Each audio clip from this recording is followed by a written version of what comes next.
Hello there guys, this is Wolf here, and today I'm going to be reading a creepypasta called Lightning, and it is made by Alapanamo, Alapanamo. So, alright, let's get started. We had just moved into a little ranch in the suburbs.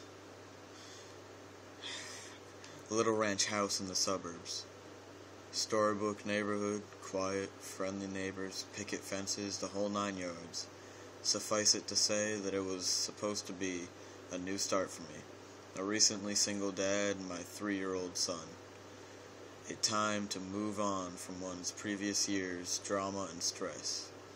I viewed the thunderstorm as a metaphor for this fresh start, one last show of theatrics before the dirt and grime of the past would be washed away. My son loved it anyways. Even with the power out, it was the first big storm he'd ever seen. Flashes of lightning flooded the bare rooms of our house, imparting unpacked boxes with long, creeping shadows, and he jumped and squealed as thunder boomed. It was well past his bedtime before he'd finally settled down enough to go to sleep. The next morning I found him awake in bed and smiling. "I watched the lightning at my window," he proudly announced. A few mornings later he told me the same thing. "You're silly," I said. "It didn't storm last night. You were only dreaming." "Oh?" He seemed somewhat disheartened. I ruffled his hair and told him not to worry. There should be another storm soon. Then it became a pattern. He would tell me how he watched the lightning outside his window at least twice a week, despite there being no storms. Recurring dreams of that first memorable thunderstorm, I figured. It's easy to hate myself in hindsight. Everybody assures me there's nothing I could have done, no way I could have known. But I'm supposed to be the guardian of my child, and these are useless words of comfort.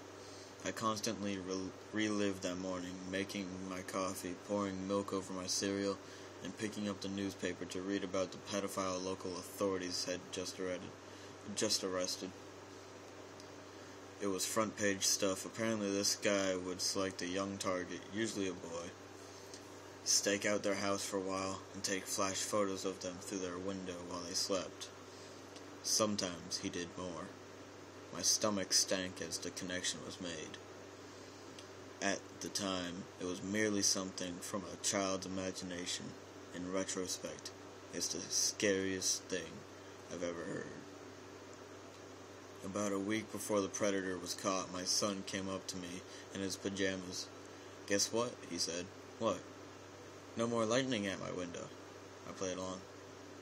"Oh, that's nice. It finally died down, huh?" "No, now it's in my closet." I've yet to see the photos the police have collected. Alright. Again, this was called Lightning. And what I like about this story, it's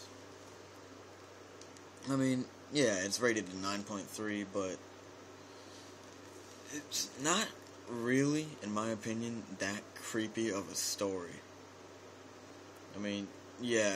From a mother's perspective, I can see how scary this type of thing could be.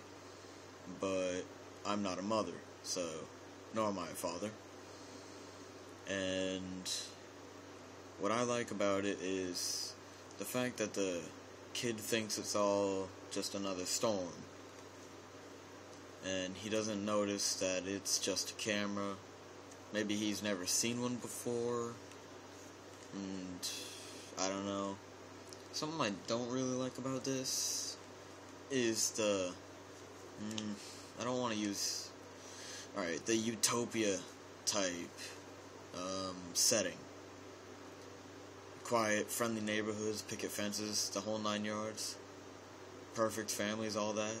It's not a perfect neighborhood. Nowhere's perfect. And she just played along.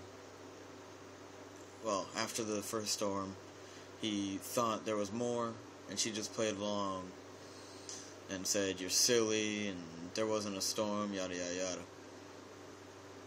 And there's not really much I can say about this, other than the fact, yes, it's a good pasta, and I'd rate it maybe a 7, not really a 9.3, just because it doesn't have much build-up, much of really any creepy aspect other than the, well,